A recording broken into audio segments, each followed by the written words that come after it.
following is an exclusive presentation of News Radio KMAN, your home for K-State athletics. It's game time. This is The Game on News Radio KMAN.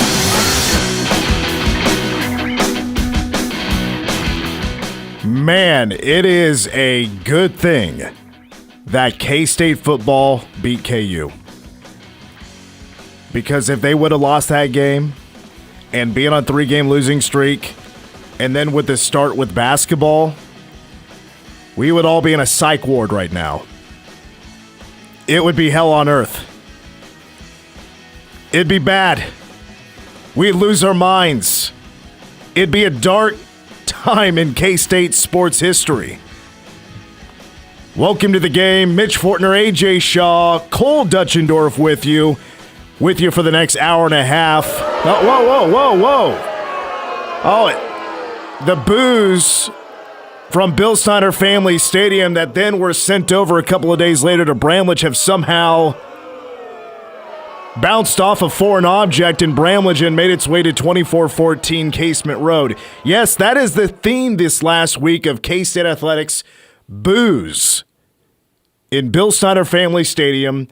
Boos, just a few. I mean, it wasn't like it was the whole crowd or anything. It was like from 20 students, which there were only 40 there last night, kind of a microcosm of how the fans, how jacked they were for last night's game against Mississippi Valley State, which K-State wins by 18. We'll break that down here a little bit later on, including the boos and who they were directed to. But a lot of unhappy K-State fans right now just by what they've seen, the product on the court and the product on the field, and it's all around offense. Lack thereof. Not scoring at a high level. It's different, and it's not fun. Again, welcome to The Game. We're with you until 5:30, and coming up at 5:10, I'll definitely go over all my notes that I took away from the Mississippi Valley State game. K-State winning that contest by the final score of 74-56, taking on statistically at that moment in time the worst basketball team in Division I men's college basketball. The university, the only win for the Delta Devils through 4 games was against the University for Mississippi Women, or whatever it was. It was not even close to being the performance that not only was wanted, expected, and needed last night at Bramlage Coliseum. As you know, it is Wednesday, and you know what that means. AEW Dynamite tonight from Santander Arena, Reading, Pennsylvania. We're 3 weeks out from Winter is Coming. That'll be in Kansas City, Missouri at the T-Mobile Center. OK Man is getting a bunch of tickets to give away to that show, which, of course, you know yours truly will be there as well. This week, we are joined by Mason Voth from not only K-State Online, but also from PowerCat Game Day. Used to be a co-host on this very show. Mason, your daughter Elliot, has she booed anybody yet? Be there as well. This week, we are joined by... Hold on. We're having some technical difficulties. I believe I know what it is. Do you guys have the stream up on that computer, and is the volume up? Need to mute that, and then we'll get to Mason. Just give me the thumbs up when you're ready. All right, Mason. I know it's better because you were sounding really bad on my end. I was about to send a message to the guys in there, but this works now, so we're good. Elliot booing anybody yet? No, not yet. She lives with me, though, so I'm sure at some point she's going to really give it to some officials in her life because we know that I've got a war on officiating and bad officiating at that. I'm sure... I don't know that there's really many other circumstances in which I've ever booed in my life. I don't know that I've ever really done it to like a team. Well, I did do it to Alex Gordon one time at a Royals game because, as many know, I was an anti-Alex Gordon guy, and I got some pretty dirty looks from the people around me in Royals gear, by the way. They were like, what the heck? But that was probably the only person that I've really booed. And it wasn't really his fault. I mean, Dayton Moore was the idiot that gave him too much money for being an old guy that could never hit. Well, as members of the media, I've been groomed over the last 12 years to not make a peep at games. No cheering, no booing, no nothing. And I'm rarely at games where I'm a fan. That never happens. Cole, you're still in college. When's the last time you yelled at an official, even though they probably definitely didn't hear you? I actually try to keep it pretty even keeled when I'm watching a game, especially in the student section. Try to have a little bit of objectivity and look at things through a lens of not being biased, because also being in that media role, you can't cheer on the sideline. So that's kind of seeped into what I've done as a student. But boos definitely come out from time to time. Probably sometime during the KU game for something that might have been a good call, might have been a bad call. Who knows? Yeah, who hasn't booed and or yelled at somebody, an official or whatever, at a KU game? That's when the tempers flare. There's no doubt about that. Mason, let's lead off with K-State football. Their loss to Arizona State 24-14, 2 straight losses for the Cats. Their first loss at home. That's Arizona State's biggest win of the year. How did you feel about being featured in an Arizona State video that was put out earlier today talking about basically the K-State Sun Devils matchup and what it meant to the Big 12 title implications? Well, it was actually, I think, their hype video that they put out Friday or Saturday morning, and obviously I would not have seen it in the lead up to it, and I probably would have never have realized it except for the fact that I had worked with Gabe Swartz at Rivals for a year, who went to Arizona State. So he lives in Kansas City now, and he was at the game as an ASU fan on Saturday. And he sent a message in the group chat that I have with him and Alec Bussey. And he said, I just realized Mason got used in the ASU hype video last week.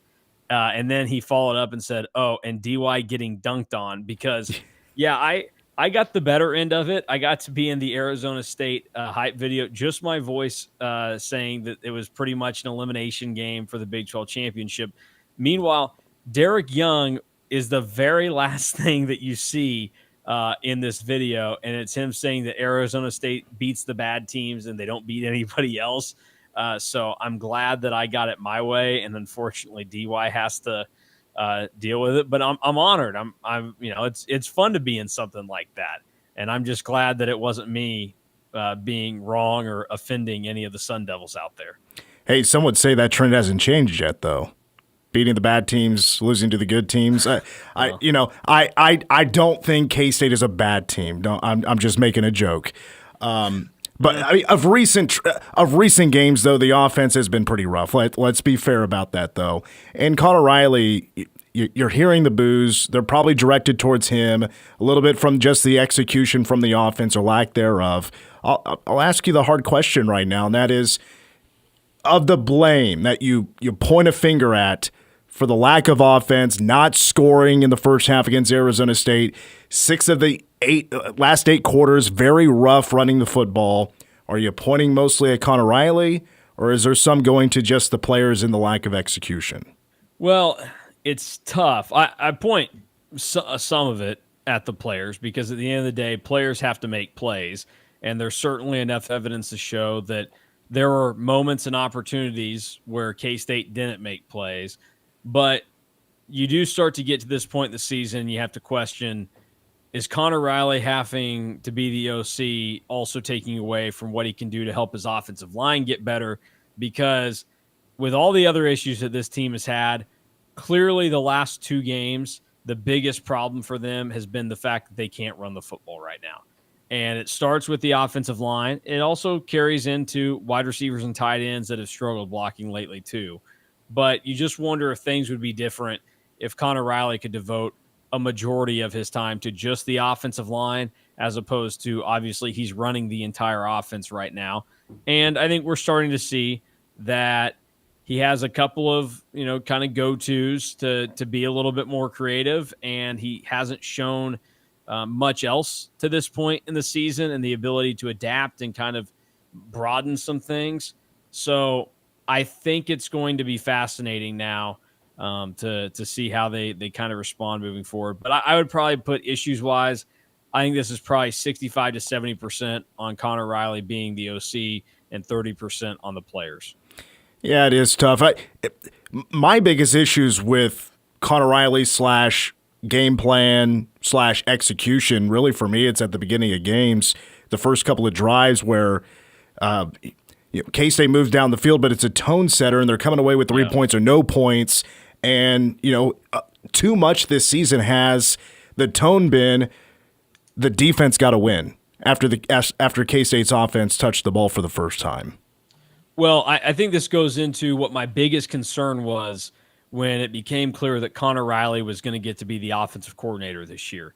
And it was, does an offensive line coach have the feel that it takes to be an offensive coordinator? Where we know what the tendency of an offensive lineman would be and what an offensive line coach would be. It's going to be very straightforward. It's going to be very physical. And is there going to be a level of finesse that's needed to be an offensive coordinator in football in 2024? And I think we might be starting to see that Connor Riley just doesn't have it. And I think that's why people are probably going to be interested to see how things look over the final 3 games of this year, really, and wonder if, put that co-OC tag to use a little bit more with Matt Wells. Like, is that something that you could explore? Could you give Matt Wells a little bit more responsibility on the play calling front and have Connor Riley be in a different position? Like, I know that some people have talked, can you flip where they're at on the field? Can Wells go to the booth, and can Riley be on the field to talk to the offensive line?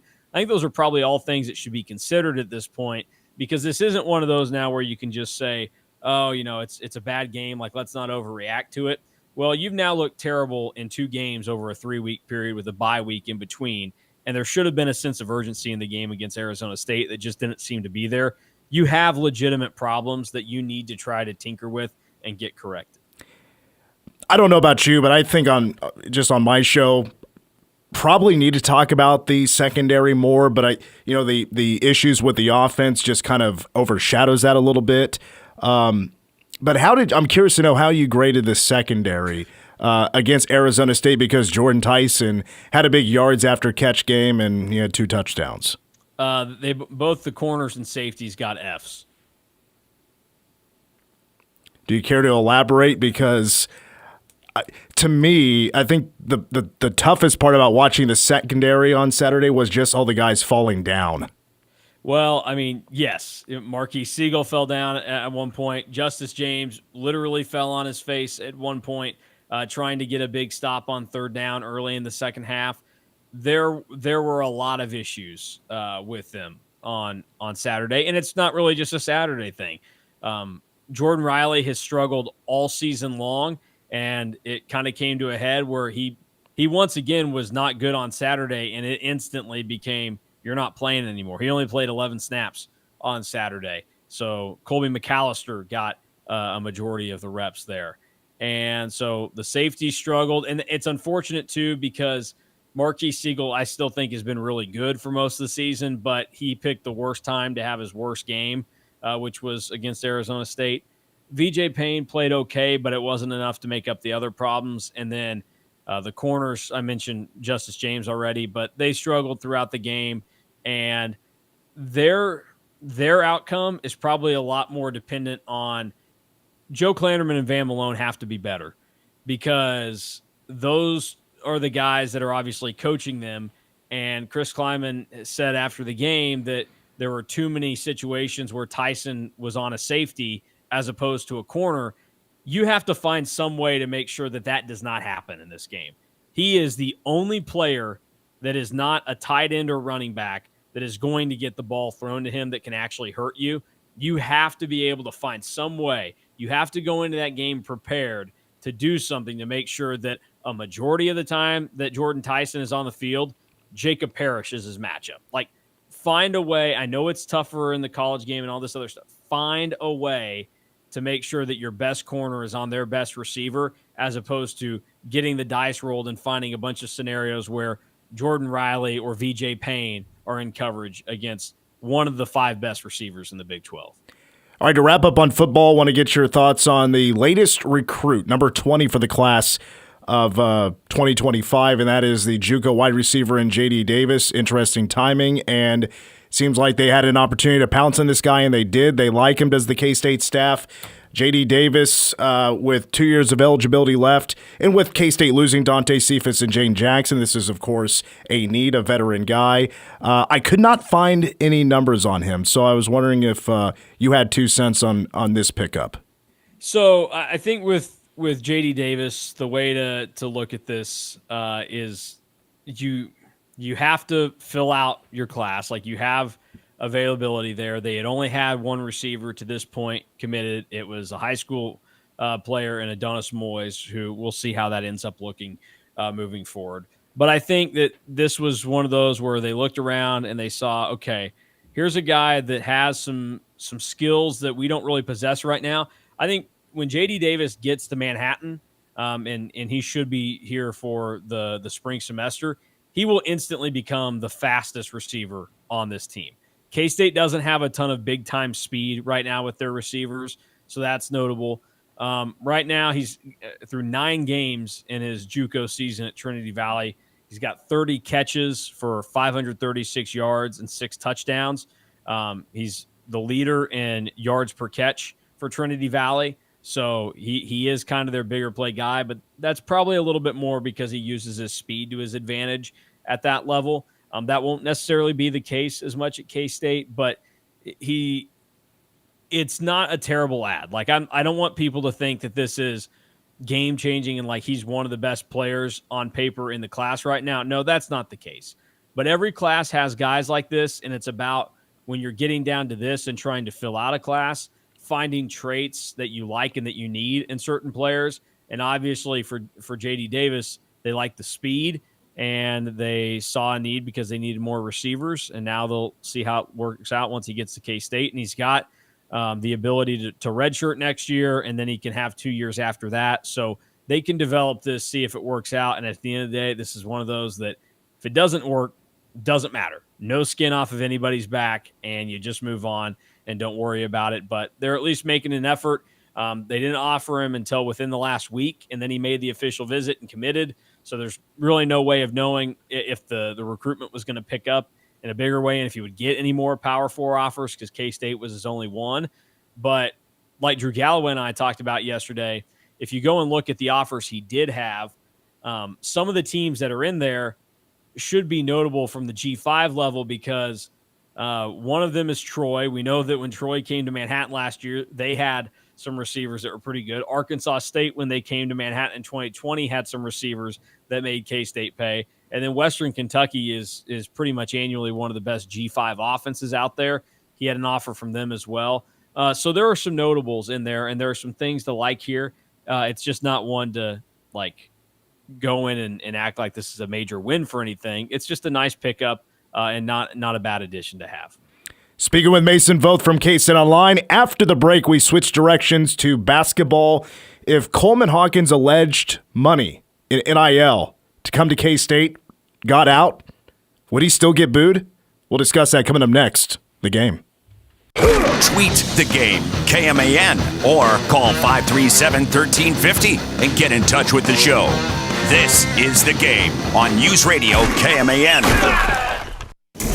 This holiday season, we asked folks to describe the Jingle Bell Rock with only one word. Electric. Adventure. Magical. Intriguing. Wonderful. Mysterious. Exciting. Treasure. Invigorating. Electric. Adventure. Magical. Intriguing. Wonderful. Mysterious. Exciting. Treasure. Invigorating. Electric. Adventure. Magical. Wonderful. Exciting. Mysterious. Invigorating. Wonderful. Exciting. Invigorating. Electric. Wonderful. Exciting. Invigorating. And you can tell us the word you'd use when you find the Jingle Bell Rock.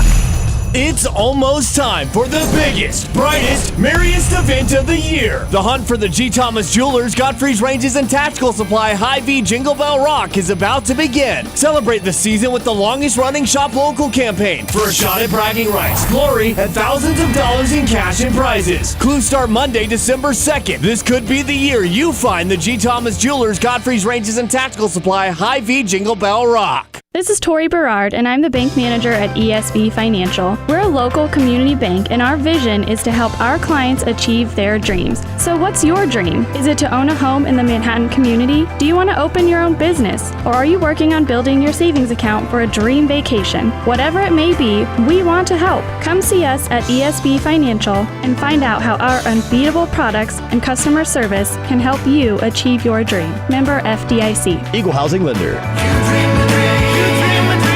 If you or someone you know is having thoughts of suicide or experiencing a mental health or substance use crisis, you are not alone. When you call or text 988, you'll be quickly connected to trained crisis counselors who will listen to your concerns, provide support, and connect you to additional resources if needed. There is hope. Dial or text 988 to connect with the National Suicide and Crisis Lifeline or contact Pawnee's Crisis Stabilization Unit at 1-800-609-2002. Both are available day or night.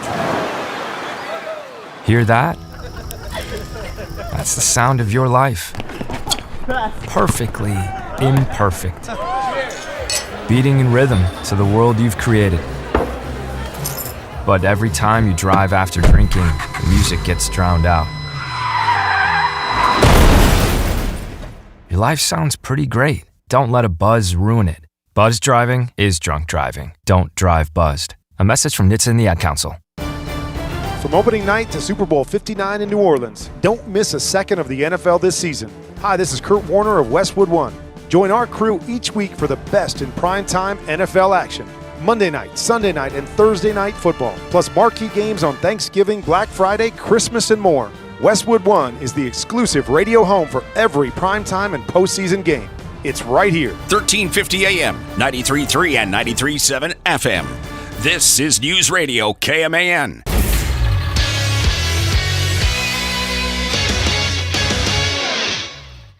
I'm AJ Sean with a sports update for News Radio KMAN as the game continues. K-State shook off a disappointing 25-23 first-half lead with 49 points in the second half Tuesday night as they beat Mississippi Valley State 74-56. K-State center Ugana Onyenso passed 3 Wildcats in double figures with a career-high 16 points on 6 of 7 field goal shooting and 4 of 4 on free throws. Senior Coleman Hawkins did about everything but shoot the ball well, a career tying 13 rebounds, 4 assists, and 3 steals. He finished with just 2 points and 1 of 11 from the floor in 32 minutes of action. If I'm being honest, I'm a little too hard on myself, but, I'd give myself an F. I know some of the fans that were booing would probably give me an F too, but it'll only get better from here. So, as long as everyone stays patient, I wouldn't panic. K-State treks out of the continental U.S. this week and heads to St. Thomas Virgin Islands to participate in the Paradise Jam. They'll take on George Washington this Friday at 7 p.m. Second game in 3 days for the 10th-ranked K-State women's basketball team tonight in Bramlage. The 4-0 Wildcats will host the 2-3 Milwaukee Panthers. Tip-off is at 6:30. Pre-game at 6 here on News Radio KMAN and Sunny 102.5. K-State football out of the CFP rankings. BYU, Colorado, and Arizona State, along with Iowa State, are the 4 Big 12 teams in the CFP rankings this week. Now back to the game on News Radio KMAN.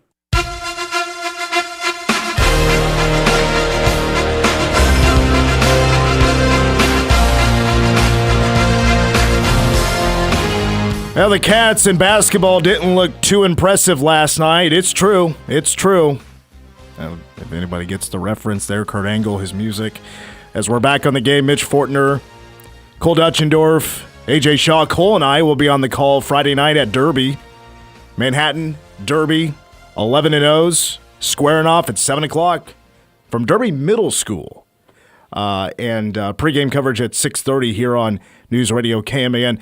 Back with Mason Voth from KSO Online. Mason, what's the word on the street about Derby football this year? Don't know. Don't care. My fun fact about Derby Middle School, though, is that's where we won the 8th grade Pioneer League basketball championship at Prairie Hills Middle School. So that's all I got for you. But what about Derby or not Derby? Bueller. They made it to Sub-State. Hey, watch out, Crusader! The boys are hot. They're playing some ball right now. It doesn't really matter though, because really, them or Andover Central are just going to be sacrificial lambs to Bishop Miege next weekend. So it's honestly them getting that win over Wamego because they lost to them the first time is big for them. That's about all I know. I got to be honest with you, Mitch.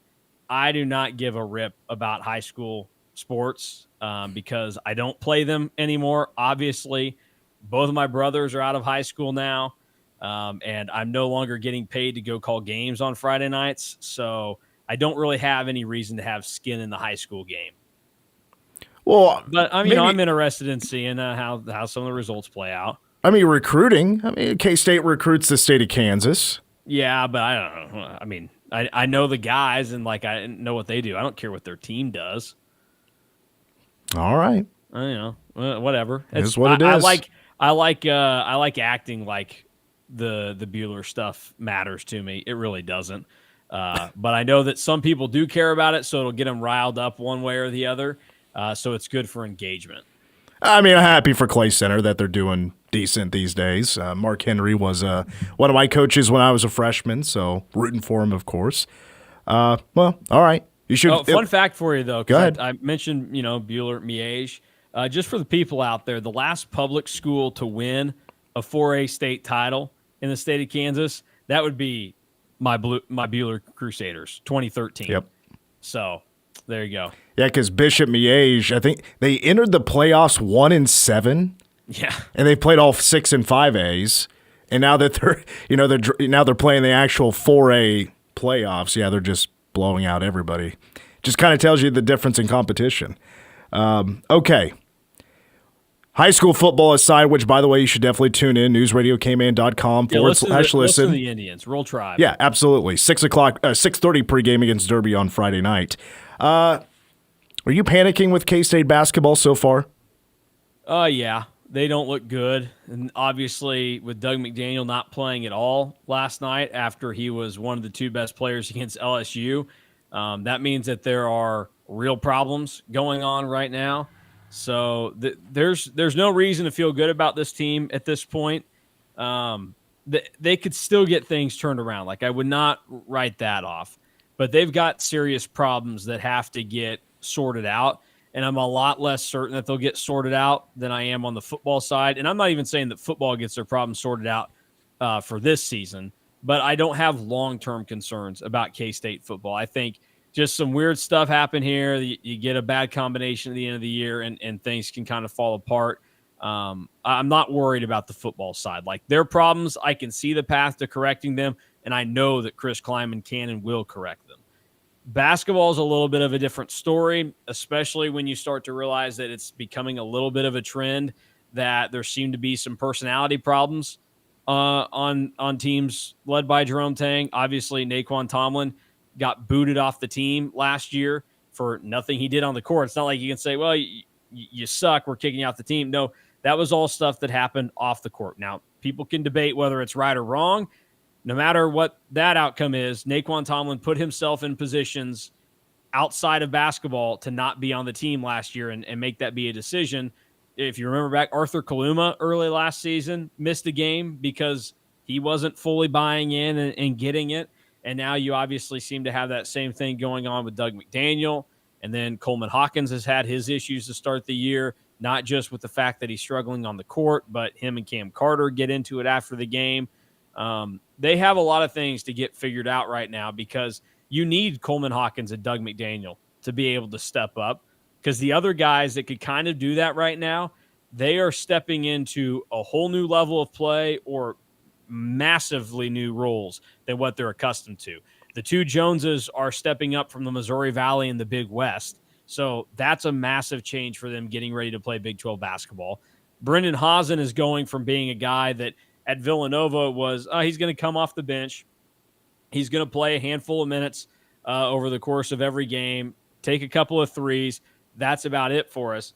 Well, now he's jumping up this season to being a guy that went from playing 17 and a half minutes to playing 31 minutes for K-State. Last year, he took 5 shots a game. This year, he's taking over 9 shots a game. So that is the one thing to me that is going to have to be played out here is guys are trying to break into new roles, and they're having to figure it out on the fly without your 2 best players who have played in the Big Ten before.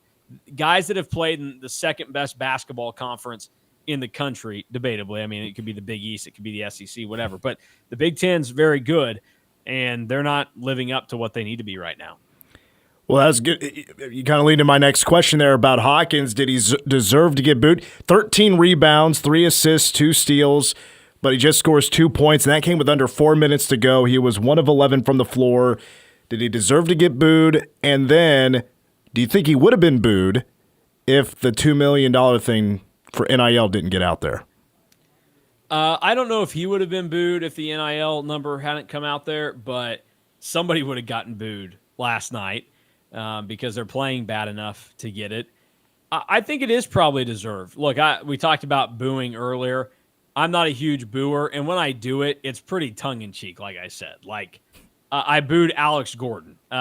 It's more of like a shtick thing, and that's more of I hated Dayton Moore for making that decision to give him all of that money. I don't hate Alex Gordon. I never have. Obviously, he hit one of the biggest home runs of my life in Royals history and Game 1 of the World Series in 2015. So I've got a lot of gratitude towards Alex Gordon, but I think it is deserved. And I know that a lot of people now feel more comfortable being outspoken against college athletes because the NIL thing is in there. These guys were getting a lot of things before NIL became a thing. They were getting free school. They were getting a bunch of gear. They were getting the status of being a high-end basketball or football player or whatever. I wasn't totally against people booing them, before all of that. Like, you do what you want to do there.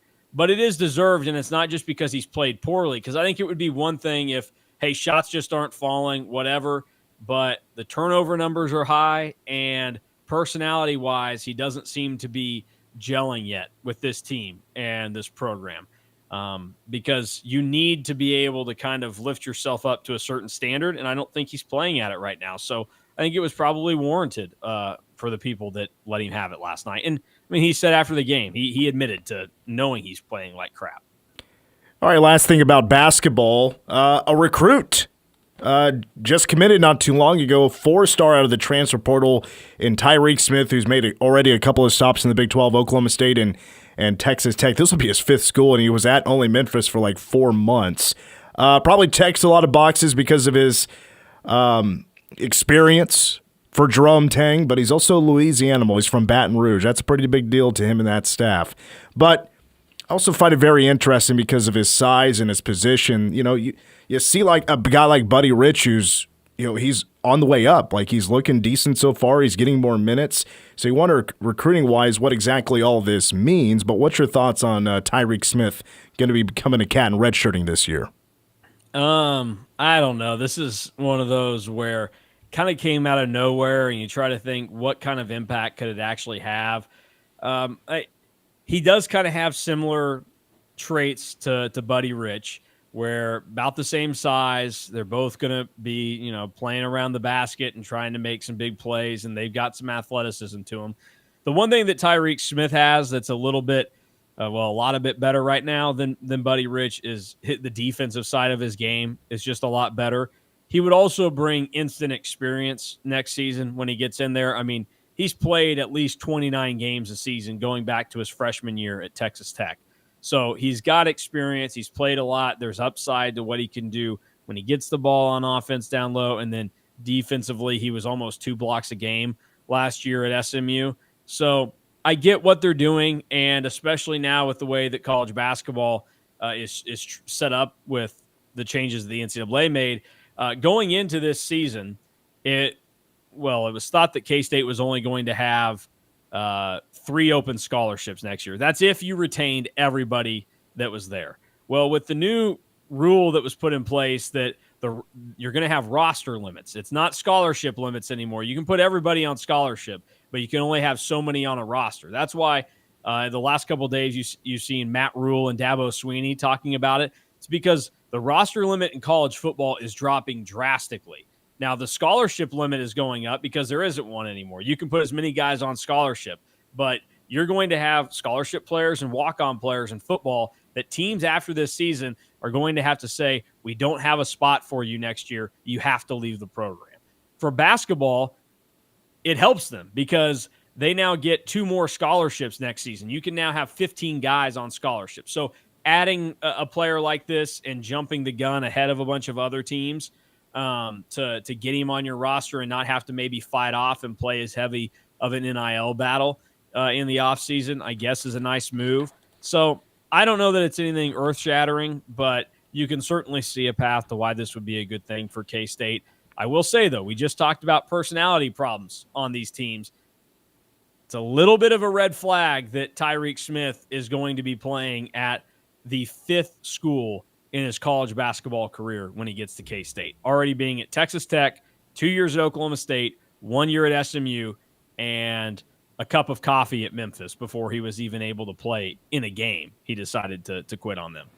Well, it's one of a couple of definitions of a journeyman. Tyreek Smith is one of them. You could say Coleman Hawkins is the definition of another one as well by his performance on the floor. With that, Mason, really appreciate your time. We'll talk to you Saturday for Power Cake Game Day. Appreciate it. Heck yeah. Go Indians. How about that? A go Indians after the interview as a Bueller guy. All right, let's take a break. And we still have my notes I want to go over about the men's win last night over Mississippi Valley State, about Coleman Hawkins, about the shooting woes. And we're going to hear from Coleman coming up at 5:10. When we come back, the latest from the college football playoff poll.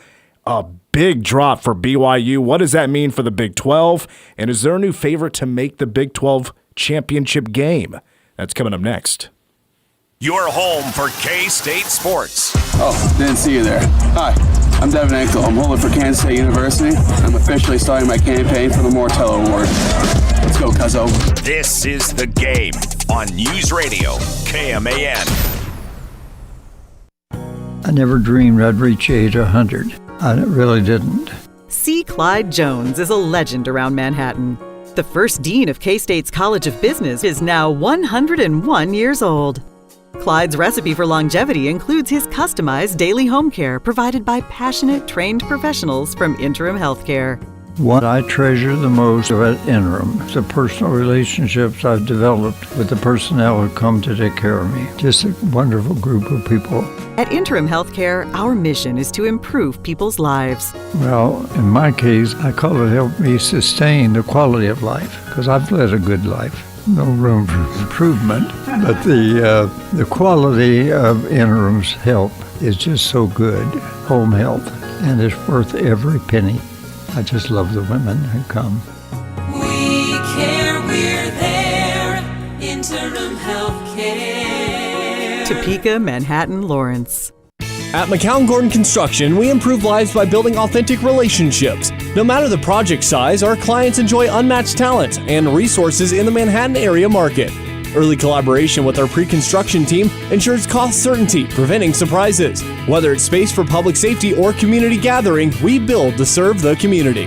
McCown Gordon Construction, proud builder for K-State and the KSU Foundation. Visit McCownGordon.com.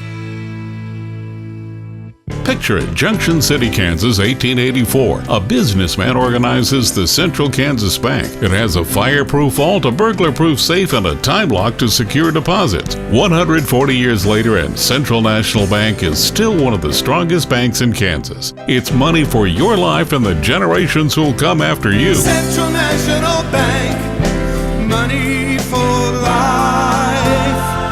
Member FDIC in your hometown since 1884. The Ramsey Show. Up to 50% of American families are paying their adult children's bills to an average of $1,482 a month. Wow. I've never seen it like this. 25% of millennials, their parents are paying their house payment, their rent, or they're living in their basement. You pay your kids' bills. Psychologists call that enabling. As a matter of fact, enabling is quite the opposite of loving. Go from paycheck to purpose with The Ramsey Show. Weekdays 10 to 1 on News Radio KMAN. Kids across America are going to school hungry. Millions of kids every day. Hungry kids get sick more often and can struggle in school. It can be harder for them to focus and learn. But one simple thing can help change all of this for a hungry child in America. Good, healthy food and the energy it brings. With help from caring people across America, No Kid Hungry is providing healthy meals and hope to hungry kids so they can build better futures. We want to ensure that all of our kids have healthy meals every day. Thank you. Thank you for helping feed our kids. To learn more about ending child hunger in America, go to helpnokidhungry.org today. Okay, kids, Dad's gonna teach you how to dance. First, spread your feet apart. Then, pump your knee, nod your head, shake your hips, and bite your lip ever so slightly. Now, with one hand in the air, point at people with the other hand. I call that the rock star. Dance like a dad. It's a great way to make a moment with your kids. Now, make a face like it just smells something bad. Visit fatherhood.gov. Brought to you by the U.S. Department of Health and Human Services and the Ad Council. Your News Radio KMAN Manhattan area forecast calling for clear skies tonight with a low of 30 and a west wind between 5 to 10 miles per hour. Sunshine, a high of 47 then tomorrow, a northwest wind between 5 to 15 miles per hour. Clear skies expected on Thursday night. We'll get down to a low of 23 in the forecast. Back then into the 50s by Friday. Sunshine and a high of 52.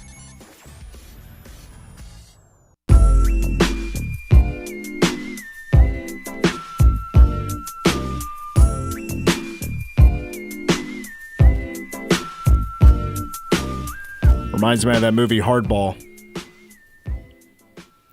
Back on the game, Mitch Fortner, Cole Dutchendorf, AJ Shaw. Cole across the board, or across the glass rather. He's training, learning the board. We'll talk more K-State men's basketball at 5:10. We're at 5:30. We'll wrap it up with some Ask Us Anything. We're live on YouTube. Search for News Radio KMAN or The Game, and you can watch us live. We're streaming live right now, or catch the show on YouTube after the show and at any time. Also, find us on Spotify, Apple Podcasts, wherever you listen to your podcasts. Just search for The Game on 1350 KMAN to keep up with the Cats, keep up with the Big 12, keep up with college athletics. We have Mitch Holtis on every other week. We'll have him on a week from today. Meanwhile, we have our third installment of the college football playoff poll that was released yesterday. We knew BYU was going to drop. I'm sure some are surprised that they dropped 8 spots. To me, I wasn't. The AP actually dropped BYU as well, 8 spots. I think we're learning more and more each week that the College Football Playoff Committee is valuing the eye test. And it feels like way more than last year. Now, I think there are some cases that resume should definitely play into the decision process, maybe more so than others. But the Big 12 has kind of done it to itself. Even though BYU is a one-loss team, down at 14, where SMU is ahead of them, and BYU beat SMU. Boise State does not have a good of a resume, but that's more like a, well, at least they played Oregon. They maybe didn't beat Oregon, but at least they played Oregon. It's like an RPI type of thing. And that can be real pick and choosy for teams in the top 10 or the top 15 of the CFP, especially at this most biased time of college athletics with the Big Ten and the SEC. And right now, the Big Ten and the SEC are getting 4 teams each. It is not going to happen for the Big 12 to get 2 teams in. BYU losing to Kansas, that on paper looks like a pretty bad loss. But going back to the eye test, BYU dropping that much is not a big of a surprise, especially with the committee taking in consideration the eye test so much. Because 3 of the last 4 games, BYU hasn't looked very good. They pulled one out of their backside against Oklahoma State, the worst team in the conference. That was almost a monster upset. Of course, they lost to KU, and then before that, going to Utah. Utah should be definitely a much worse team, and BYU needed a holding penalty and then just time and big plays to be on their side to kick a game-winning field goal. And twice in the last 4 weeks, they've really pulled one out of the backside to stay undefeated, and then they finally got caught. And by the way, against KU, looked pretty bad. BYU offensively was not impressive. They scored 13 points, and KU takes the lead in the third quarter because JD Six punts, which he's done so a handful of times in his career, and the punt goes off the helmet of a BYU player. KU recovers inside the BYU 5. They punch it in, and BYU did not have an answer. They have not looked very good lately. So I don't know if I can really stick up for BYU anymore just based on what the College Football Playoff Selection Committee are basing their picks off of. Resume-wise, yes, they should be a little bit higher. But when it comes to the eye test, it can be a lot of what have you done for me lately? How good you're looking now, or how good you've looked in the second half of the season. BYU hasn't looked the greatest. They looked pretty good against UCF on the road. But that's that one game in the last 4 that you can say that. The other 3, not so hot. They've been extremely close to losing to teams that would be a huge black eye, and that black eye is now the Kansas Jayhawks, even though KU's playing their best football right now. I mean, unfortunately for Colorado, yes, they are playing. That's more of a resume thing. It has to be, because Colorado is playing their best football right now, but they're not playing tough teams. That's a Big 12 issue this year. And it's really kind of a college football issue. There's nobody you would say that is, that real juggernaut this year. With the exception of maybe Oregon, but Oregon was close to blowing it against Wisconsin on the road. And Wisconsin, a 500 team. And that just happened to be on the road for Oregon. So there's nobody in college football that is vulnerable to a loss to, most teams or a few teams that are, 6 wins, 5 wins or better. Ohio State is the one that they have such a good defense that they're winning games based on that extremely good defense. And Will Howard, his job has never been easier as a quarterback to throw to the talent that he's throwing it to. It's unfortunate for the Big 12, but we know with the bias of now college athletics and college football especially, that it was going to be hard to get 2 teams in. Now I think what's interesting about the Big 12 is the emergence of Arizona State. They roll into Manhattan. They stun the Wildcats. They looked much like the better team. And now Arizona State is in a position where if they win out, they are going to the Big 12 championship game because they play BYU next. Their last game is at Arizona. BYU super vulnerable. And other than Colorado, who's playing the best football right now? Arizona State. So Kenny Dillingham in his second year, I was in an elevator leaving the press box. And in that elevator, it was packed. I was one of maybe 4 or 5 wearing purple. Everybody else was Arizona State people that was sitting in like the AD box or whatever. And they were talking about, how about that? Last year we were dog crap, and now Kenny Dillingham in his second year has us almost to a Big 12 championship game, and now they are contenders to be in the college football playoff. To me, that's pretty interesting. Now their best win is against K-State. Outside of that, they don't have much of a resume. That's just the Big 12 this year. The scheduling has not been on the Big 12 side. Not enough top teams playing against enough of the top teams in the Big 12. BYU has fallen victim now to a bad loss. The resume is not being respected enough, but they're failing the eye test recently.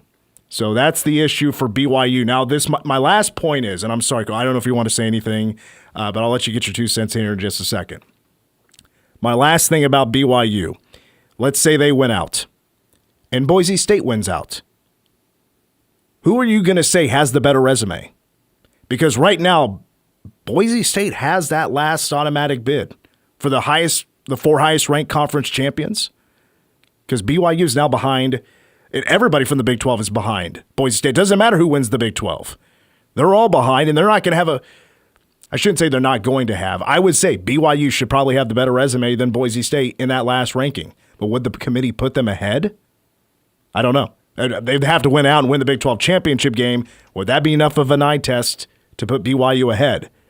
Could Colorado get ahead? I'm not sure. But I think there's an argument. Because Boise State, they lost to Oregon. What helps them out greatly is now that UNLV is back in the top 25. Cole, is there anything you want to share about the college football playoff? By the way, the Cat's not in it any longer, if I didn't get to that. Which I think you could definitely make a case, it doesn't matter at this point. It's pretty much semantics. But I think they could. I mean, you look at some of those teams in the end of the rankings. Missouri has been they've been horrible against the good teams that they've played this year. You look at Illinois, 0 ranked wins. K-State still has the win against, obviously, Colorado on the road. It's definitely frustrating to see this edition. I mean, Alabama jumping Miami. on a Miami bye week and Alabama played Mercer. What are we doing?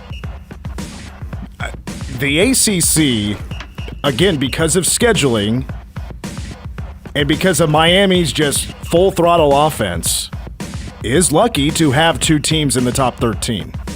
They're extremely close to not having that. One loss by either SMU or Miami, they're now absolutely a one-bid team.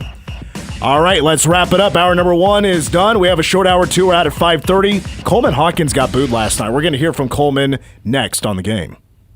When your car is making a strange noise, no matter what it is, you can't just pretend it's not happening. That's an interesting sound. It's like your mental health. If you're struggling and feeling overwhelmed, it's important to do something about it. It can be as simple as talking to someone in your community, or just taking a deep, calming breath when you need it. Nice. For mental health resources, check out loveyourmindtoday.org. At loveyourmindtoday.org, you'll find information that may help you get through a tough time. Things like tips for dealing with stress, how to navigate difficulties like financial worries, anger, substance use, and more. You can also find real stories of how people navigated their own mental health challenges. Because once you start to address the problem, you can go so much further. Visit loveyourmindtoday.org.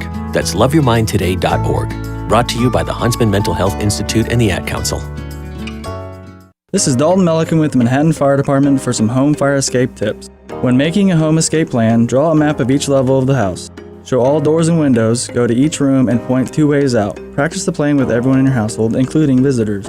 Teach your children how to escape on their own in case you cannot help them. Make sure they can open windows, remove screen, and unlock doors. A closed door may slow the spread of smoke, heat, and fire. Install smoke alarms in every sleeping room outside each separate sleeping area. Have an outside meeting place, something permanent, like a tree, light pole, or mailbox, a safe distance in front of your home where firefighters can Hi, I'm Jake Powell with Manhattan Fire Department, here with some smoke alarm tips to keep you and your family safe. Install smoke alarms in every sleeping room, outside each separate sleeping area, and on every level of the home. Interconnect all the smoke alarms throughout the home for the best protection. When one sounds, they all sound. Make sure you can hear the smoke alarm from where you sleep. Test your smoke alarms at least once a month by pushing the test button. And make sure everyone in the home understands the sound of the smoke alarm and what to do if it goes off. Smoke alarms with non-replaceable long-life batteries are designed to remain effective for up to 10 years. If the alarm chirps, warning that the battery is low, replace the entire smoke alarm right away. For smoke alarms with replaceable batteries, change these batteries at least once a year. If the alarm chirps, replace the battery. All smoke alarms should be replaced when they are 10 years old or no longer function when you push the test button and change the battery. For more fire safety tips, visit us on Facebook at Manhattan Fire Department. Brought to you by the Manhattan Fire Department and Manhattan Broadcasting Company. Home inventory in Manhattan remains tight. A mortgage pre-approval from K-State Credit Union can give you a leg up with sellers, proving you're a serious buyer with the means to purchase a home. With a short phone call or easy online application at kstatecu.com, you can be pre-approved, lock in a fixed rate for up to 60 days, and begin shopping for the home of your dreams. Tell your realtor you'll be using K-State Credit Union to finance your new home. Equal housing lender, insured by NCUA. At Stormont Vale Health, high-quality care is right around the corner. Stormont Vale is more than just a health system. We're your neighbors, dedicated to supporting the well-being of our community and the Flint Hills region. With our strong partnerships, including collaborations with the Mayo Clinic Care Network, other healthcare providers, and various community organizations, we're committed to offering personalized, high-quality care when and where you need it most. Stormont Vale Health, high-quality care closer to home. After facing a multitude of challenges since 2020, Flint Hills Area Transportation Agency has decided to evaluate the current system and seek out the current needs and wants of the local communities to guide a path forward. Your input is vital. Flint Hills Autobus needs your help. Get involved and share your input to help guide Autobus so they can provide more convenient and efficient connections to jobs, services, and educational opportunities.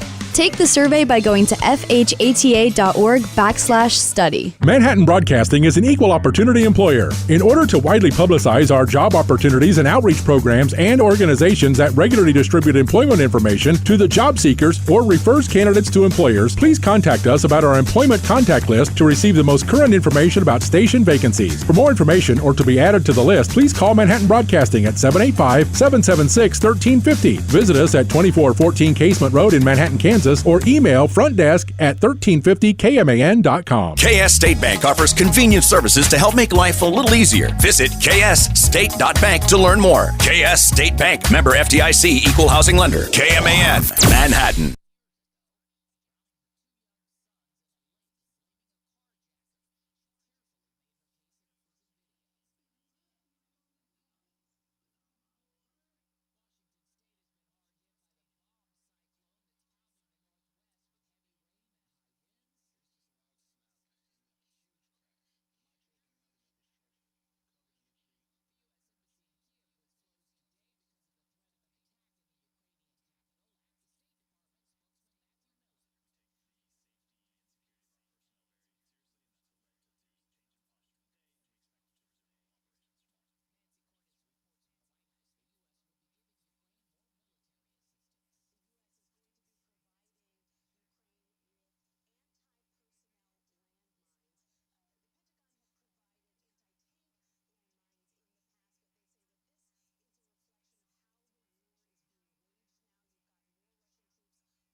Weather on News Radio KMAN is brought to you by the Sunset Zoo. Memberships are a fun way to experience the zoo all year long and will make great gifts this holiday season. Your News Radio KMAN Manhattan area forecast calling for clear skies tonight with a low of 30 and a west wind between 5 to 10 miles per hour. Sunshine, a high of 47 then tomorrow, a northwest wind between 5 to 15 miles per hour. Clear skies expected on Thursday night. We'll get down to a low of 23 in the forecast. Back then into the 50s by Friday. Sunshine and a high of 52.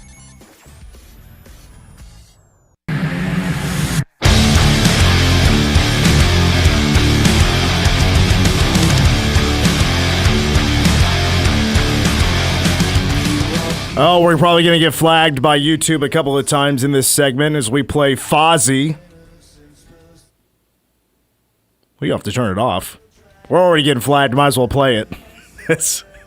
Back on the game. We're out at 5:30. Mitch Fortner, Cole Dutchendorf, AJ Shaw doing a little training over there with Cole as he learns the board and gets to know the show a little bit.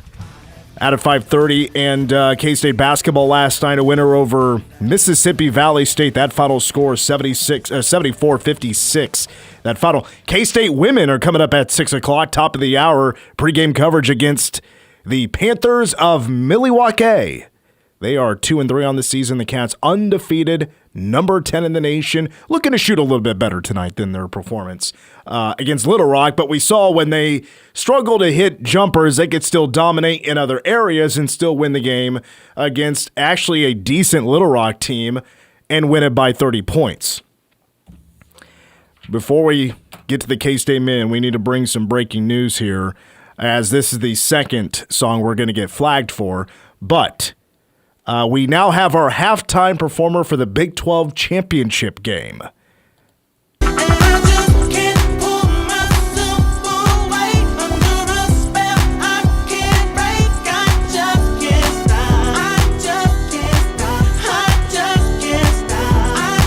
Neo. Hey, Neo, it's Neo. As is said in the media release, this is going to bring an electric atmosphere to halftime of the Big 12 championship game presented by Dr. Pepper. This game kicking off at 11 a.m. I mean, this is like nightclub music, right? It's R&B. But at halftime, there's going to be a lot of nervous people, I'm sure. Or at least one fan base is disappointed, the other is happy. Maybe half of the stadium's going to be jacked for some Neo. You think BYU fans have ever heard of Neo, Cole? Not a chance. I mean, I speak it, and I say that. I had never heard of this artist before today either. As I explained it on Twitter, the best I can say it is he's a poor man's Usher. As in, same kind of music, just not as big. You don't think Usher was quite in the Big 12 budget? No. No. And also, Big 12 championship game, listen, I love The Undertaker. I'm a big pro wrestling fan. But he should not be presenting at the Big 12 championship game. If you listen to his podcast, he likes to trash the Big 12 a little bit. He says all the time, oh, Texas finally playing some real football. And that's kind of just the start of it. And it's been said a lot. He's a big Texas fan. He was the right guy last year. You know, Big E, whoever. Big E's a former player at Iowa. Maybe not The Undertaker, although he's from Texas. Big name. But so is Stone Cold Steve Austin. And I'm sure he would be okay to not talk trash on the Big 12. Okay. To men's basketball, shout out to Neo. Congratulations. That's a big gig. The song I just played for you, it was a big hit. Has 154 million views on YouTube, and it came out 14 years ago. Who was last year? Nelly, I think it was last year. Nelly, because I don't think he performed when K-State was there. I don't remember. I was so nervous at halftime of the 2022 Big 12 championship game. I did not pay attention to halftime. Nelly was 22. Yeah. Oh man, I don't know what you're trying to say to me. I think he's trying to say 23. Was there a backwards. halftime performer in 22? I literally do not remember. Nah, I don't know. I don't remember. But, must have been the nerves. Okay, to K-State men's basketball, an underwhelming performance to say the least. Again, like we said yesterday, those are one of those games when the opponent's just so bad on paper that it's hard to come away with just a big win. You're impressive. We're talking about it days, weeks later. It can only kind of hurt you. Now, K-State didn't lose, so it doesn't hurt them in the win-loss column. Metrics, it's probably going to, because you only win by 18 points. You go in as a 39.5-point favorite, and you don't even get halfway there. I mean, heck, 4 or 5 minutes left? It's a 10-point game. It's only a 2-point game and a half. Just not impressive. An ugly first half. Let's start there before we start talking about players. The first half, Cats lead by 2. K-State shoots 10 of 35 from the floor. They're 1 of 13 from 3. Here's my big takeaway going to the shooting, and this is just part of the shooting woes we've seen lately. K-State hit 2 jump shots in the first half, and they were both by David Castillo. The starters from the floor in general were 1 of 18 in the first half. That is horrific. Nasty, ugly numbers. I don't think you can just blame one player. That was a group effort. 8 ugly turnovers, and of course, and I briefly mentioned this during Mitch Palm 24 hours ago, Mississippi Valley State, who literally hit 1 3 in each game against Mizzou, against Iowa State, and Texas, hits 5 in the first half, and they're all wide open. Second half, K-State comes out with a spark. My guess is there was a bit of an animated discussion at halftime in that locker room. They go on a 16-12 run. They build a lead. Never really stretched it out further, really, than that after. Maybe a little bit. They got that 18-point win. Their biggest lead was only 19 points for K-State. But they outscored Mississippi Valley State 49-33 in the second half, so 49 points. Better, obviously. But here's the deal. It looks better because of the official number in the second half, 49 points. K-State relied on the free throw line. They got to the line a lot, and that's great. 21 of 23. May not be that good the rest of the year shooting from the free throw line. But just 2 of 10 from three-point range. You had to rely on paint points and drawing fouls. If K-State's not getting to the line like they did last night, you're talking potential upset. You're knocking on the door of K-State, losing that game. I still think it's far from that happening, but it's a possibility. Shooting woes, first 2 games for K-State from 3, 43.5%. Really good start. The last 2 games, 18.2%. I understand that number of these guys, it's a bigger jump in competition for like a C.J. Jones, a Max Jones. Brendan Hazen's playing a lot more minutes. There's growing pains to this offense. But last 2 games, it's been hard to say that, is K-State running its legitimate offense? I think for sure against Mississippi Valley State, not so much against LSU. But they had a lot more open shots against the Delta Devils, and they were not hitting them. K-State right now is 200th, exactly 200th in the nation in shooting the 3 at 32%. Just 4 games. Trust the process. I get it. Third worst in the Big 12, believe it or not. The only 2 teams behind K-State in shooting the 3, Iowa State and Arizona. Wouldn't have guessed that. You mentioned the 3-point shooting. Outside of Hawson, who did not shoot the ball particularly well, he was 2 for 11. There was 1 3-pointer made.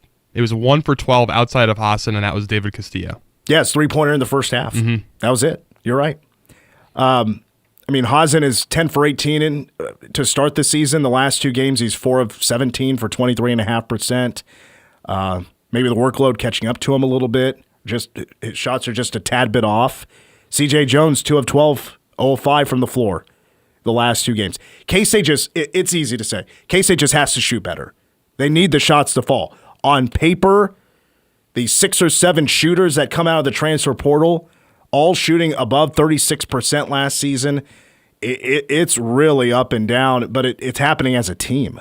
It's not happening with just one guy one night or one guy the other night. It's as a team. It's a group effort to shoot at a high level against New Orleans. They shot at a high level from 3 against Cleveland State, and it is not existent in the last 2 games. I think, defensively, if I had to point out one thing, which I think that's been real up and down at times, the three-point shooting defense is 314th in the country right now. 38.3%. So teams are shooting 6% better from three right now than K-State is. I know Tang, he said it a couple times last night, Coach Tang did, that the shooting is going to come. And he kind of reminded me of Ned Yost last night. Because I remember there was a number of times when, I want to say, was it right before the Royals, maybe 2013, 2014, that he talked about the hitting. He's like, just give it time. It's going to come, and when it comes, we're going to be one of the best teams in baseball, something like that. It actually did come. It's so early in the season, I'm not necessarily hitting the panic button, but I do have my concerns. The team has to hit shots, and I think they can. So that's why I'm not hitting the panic button, because these guys have history, at least of the last season, to be able to shoot well. It's just shocking to see them just struggle as a team to hit jumpers. It's baffling. I would have never predicted that to happen this season. Okay. Player of the game was Ugonna Onyenso. A career-high 16 points, 6 of 7 from the field. Without his makes from 2 last night, K-State would have been 41% from 2 without him and what he did last night. Horrible number. K-State in the last 2 games from 2-point range, 47%. That is not good enough. But it was good to see him step up and make plays, because I thought he was very good against the Delta Devils zone defense. He got in the right spot. The ball got to him. He would score, only missed 1 shot, got to the free throw line. He was perfect there. Very pleased with that. Don't like Doug McDaniel missing another game. Coach said after the game it was a coach's decision, which is not a good sign, because that tells you it's not an injury. Most likely, I don't know this for a fact, but it could be a disciplinary thing. So you don't like to hear that. You don't like to hear off the game floor issues for K-State, and that takes one of your best players out of the equation, because I thought that game was so important for Doug to be back in the lineup for the second straight game, see if he could put 2 games together of scoring the ball and being a good leader. Facilitating, scoring, and doing it all. Nope, he doesn't play last night. And, you look at some of the rest of the roster. You talked about Ugonna. I'm super happy that he had a great game. That's not necessarily someone you want to be running your offense through. That's someone who has struggled offensively last season. That was the main talking point even earlier in games this year, is how is he going to be on the offensive side? We know he's a defensive menace. He's going to guard that rim. You're scoring 16 points for Ugo, and again, great game from him, but relying on him, it's not going to happen for Big 12 play, certainly, and the fact that no one else really stepped up. David had 10, Gasson that is, and CJ Jones had 12, but only on 2 field goal makes. Just not a lot of stressors right now, it feels like, offensively for K-State. Well, nobody's been more consistent so far this year than David Gasson. I trust him. He's going to do his thing. He's going to play well. He's played well through 4 games. I have no problems with what David's doing right now. Ugo, I get it. He was a defensive guy. He was a shot blocker and a rebounder at Kentucky. I believe Coleman said last night that guy can't catch a cold, and he was catching everything from the lobs or whatever, and getting the ball, and he was scoring. Very good with his hands. It's encouraging. He won't be an offensive threat most games. But at least that was a spark. At least K-State had some sort of spark. When sparks last night or any sort of flow would happen, but it was for a short amount of time, and it definitely it didn't happen a number of times it should have happened. It was inconsistent for sure. And then the man of the hour, for a negative reason, was Coleman Hawkins. He was booed last night. There were not many students there. And I thought that was a microcosm of last night. I was wondering, heading into the arena, if there were going to be a whole lot of people there. Because I understand fans aren't exactly jacked right now after the loss to LSU, getting just blown out of the water by a former player, and how bad that looked. When I got to Bramlage, an hour and 15 before tip-off and 15 before the doors opened, there were no students there. That was a sign right there. Maybe a little bit of it as well, the opponent not jacked about that. Nobody was excited to be at that game, probably, other than people maybe going to a game for the first time or a second time. You're taking your kids. That's about it. And it wasn't for Coleman's I wouldn't say lack of effort. I thought he was putting effort out there. I just thought as a unit, there wasn't much of a spark on offense. They needed more energy. You got some of that in the second half. Coleman's line looks fine. With 13 rebounds, tying a career high, 7 offensive, so he's getting after it on the boards. That was something that Tang was happy about. That's what they worked on at practice. They got their butts kicked on the board against LSU. You had to go work on it in practice. Well, they stepped up against a team that doesn't rebound well. So, take that for what it's worth, I guess. Transition defense. They worked on that. Guess what? Mississippi Valley State 2 points in transition. Take it for what it's worth against statistically the worst team in Division I college basketball. Coleman had 4 assists, 3 steals, 2 turnovers. They were both pretty ugly, but just 2 points. He was 1 of 11 from the floor, 0 for 2 from three-point range. And this season, Coleman is 3 of 15 from 3 for 20%. And Coleman was asked after the game to grade his performance. If I'm being honest, I'm a little too hard on myself, but, I'd give myself an F. I know some of the fans that were booing would probably give me an F too, but it'll only get better from here. So, as long as everyone stays patient, I wouldn't panic. Patience a tough word right now because we're all kind of on edge, especially with K-State football and the direction the season has gone in the second half of the year. So we wanted to spark out of basketball. You're getting it from the women, not so much from the men after the loss to LSU. Coleman needed to have a big game, and he had to score. I know he scored 12 points a game last year at Illinois. It's not the biggest number in the world, but for somebody that's arguably the most talented player for K-State, you have to score. You have to hit shots. And there was a moment in last night's game in the first half where Coleman, it was a runner to the hoop. He's in the lane. It looked fine until he releases the ball, and it barely nicks the rim. Hit the front of the rim, fell down, wasn't even close, and it was the most sickening groan I've seen from the student section in my time as a public address announcer. And I knew from there he was pressing, he was on tilt, it was getting to his head, and the fans were getting fed up with him 4 games in for not scoring the basketball. Coleman 1 for 11 from the field. That is not going to cut it. And one more thing from Coleman on, this has kind of become a trend for him, these slow starts, and it happened last year. I'm putting too much pressure on myself to try to go and perform at a high level. And, if I'm being honest, I took a whole summer off, couldn't play any 5-on-5, really started working in August. I don't know, the shots just haven't been falling for me in these early games. But, if you go back and look at my last, let's say, 7 games last year, it was kind of a similar thing. Eastern Illinois, I had 1 point. Marquette, I had 5 points. Oakland, I think I had like 8. Got off to a slow start, but I'm not too worried. I know I'll pick things up. All right, so Coleman right there has set the expectation moving forward that it has to happen immediately, and it's going to happen immediately. With his NIL, allegedly, what he's getting out of NIL to be at K-State getting out, that automatically set a standard, not just for K-State fans, but for college basketball.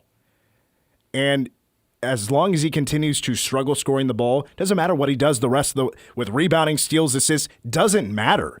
If he's not scoring, he's going to hear from it from college basketball fans, from K-State fans. If he doesn't score, he has to score, or it looks like that K-State got absolutely scammed. So he has to perform. So going back to what he said about last year and his start, that's actually true. First 5 games last year, 5.5 points a game, was just 2 of 14 from 3. Not great. Well, 11 of the next 12 games after that slow start, 41% from 3. He's scoring in double figures. So what Coleman says is that it's going to happen. Just be patient. Don't freak out. So, all right, Coleman, I'm going to trust you. Let's get this going. Let's be a leader for this team. Lead by example. You're the older player here. Start scoring some points. Or else it's going to be a long season for you, for K-State, because that could absolutely be a tone setter. Things as the team absolutely have to change. All right, are we allowed a couple of minutes here before we wrap up? We got to ask us anything. I know we got to get to a break. What do you think, Cole? You call it. I think we take a break and come back. I got a question in the chamber right now. All right, real quick break. Real quick break. We'll hit up some Ask Us Anything coming up next on The Game. You're listening to The Game on News Radio KMAN. This Saturday is senior night at Bill Snyder Family Stadium as K-State hosts the 5-5 Cincinnati Bearcats. Kickoff is set for 7 p.m. That means PowerCat Game Day, the biggest pregame show in the Big 12, will begin at 3 p.m. PowerCat Game Day is brought to you by Prairie Land Partners, Orthopedic and Sports Medicine Center, Culver's, and the McCain Performance Series. Listen to PowerCat Game Day on 101.5 K-Rock, News Radio KMAN, and online at PowerCatGameDay.com. Manhattan Broadcasting is keeping it local. Dollars spent locally today help build a better community for tomorrow. From simple things like hail damage to complete restoration, Quality Collision will keep your car looking as good as the day you bought it, and they work with all major insurance companies. Quality Collision, where quality is more than their name, it's a promise to their customers. Don't let cost hold you back on new flooring. At the Flooring Outlet, you'll find the best carpet, LVP, porcelain, and mosaic tile at low prices. So stop by the Flooring Outlet, 8055 East Highway 24, and find your new floors. Open Monday through Friday, 8 to 5. Just because it's colder doesn't mean you don't need some Baskin-Robbins. Nothing makes you feel better than a scoop cake or shake from Baskin-Robbins. Peppermint and eggnog have hit the cabinet. Come get some now at Baskin-Robbins. Don't forget our selection of holiday cakes as well. Baskin-Robbins, a Streeter family business. Our family serving yours. Manhattan Broadcasting is keeping it local. Find more great local businesses plus special deals and offers when you keep it local on our website.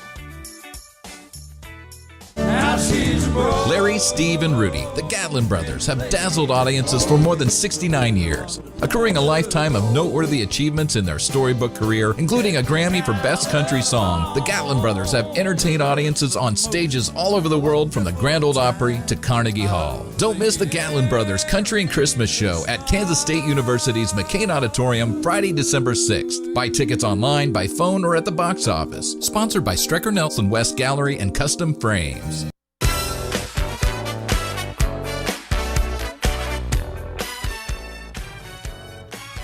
You know, Mitch, we got the Ask Us Anything segment, and I got one for you. I pitched one beforehand so that we've done it recently, so we're going to go a 180 direction. Your least favorite word to say. To say? Well, I don't or just least favorite word in general would be okay. Okay. I mean, my least favorite thing to say is like final score, Arizona State 24, K-State 14. I have a friend that lives out in California, and I swear at every sentence he uses hella. I hate it. I think it's the dumbest thing I've ever heard in my life. And it got to Kansas somehow, and I hear hella in high school, and like, what are we doing? That's hella gross, and that's hella cool. No, thank you. AJ? That's mine. Slay. Oh, his microphone's not on. Slay? Mic 3. Slay? Oh, boy. Yeah, this is slay. just fun watching you guys figure out the board. Slay? Can you use that in a sentence? Slay queen. It's a like a Gen Z term. I don't know many Gen Z terms. What else is out there? Give me some examples. Cap is probably the most famous one. Put me on the spot here. I mean, fire, lit, that sort of thing. Well, we're going to have to put a cap on this lit show of the game. We're back tomorrow, and I'm making everybody cringe. That's exactly what a millennial needs to do in that situation. All right, for the boys, AJ, Cole, I'm Mitch. Go Cats. If your flight is departing or arriving, travel is more convenient when you fly local with Manhattan Regional Airport. Connect to anywhere in the world with 5 daily flights to Dallas and Chicago. Plus, by booking your next flight through Manhattan Regional Airport, you'll spend less time driving, saving you both gas and time. Why spend hours on the road when you can spend more time at your destination? Or more importantly, getting home quicker to the ones you love. Get back to the convenience of flying local with Manhattan Regional Airport. Click your next flight at flymhk.com. As a mom, comforting my family is what I do best. Vicks VapoStick provides soothing, non-medicated Vicks vapors in an easy-to-apply stick. And it dries fast, so there's no mess. I use it to comfort myself and my family. Thanks, Mom. Vicks VapoStick, soothing comfort for the whole family. And when you need more comfort for yourself, try Vicks Vapo Shower Max for steamy Vicks vapors. Use as directed. VapoStick for use ages 4 and up. Vapo Shower Max use for adults only. Hey, can you blow up some balloons for Jack's party? I can't. I'm so congested. You need Sinex Saline from Vicks. Sinex Saline Nasal Spray? Yeah, just Sinex. Breathe. Sinex Saline instantly clears everyday congestion associated with colds and year-round allergies with a gentle, ultra-fine mist that's no mess and easy to control. Daddy, we need more balloons! On it! Enjoy life's important moments without congestion. Try Sinex Saline from Vicks. Just Sinex. Breathe. Use as directed. Thinking about the future isn't always easy, but with the attorneys at Adair Law, planning your estates can be. We understand the importance of protecting what matters most, your family and your legacy. Don't wait for tomorrow. Secure your peace of mind today. Protecting clients with compassion is what they do. Call Adair Law at 785-776-2000 to schedule your consultation today.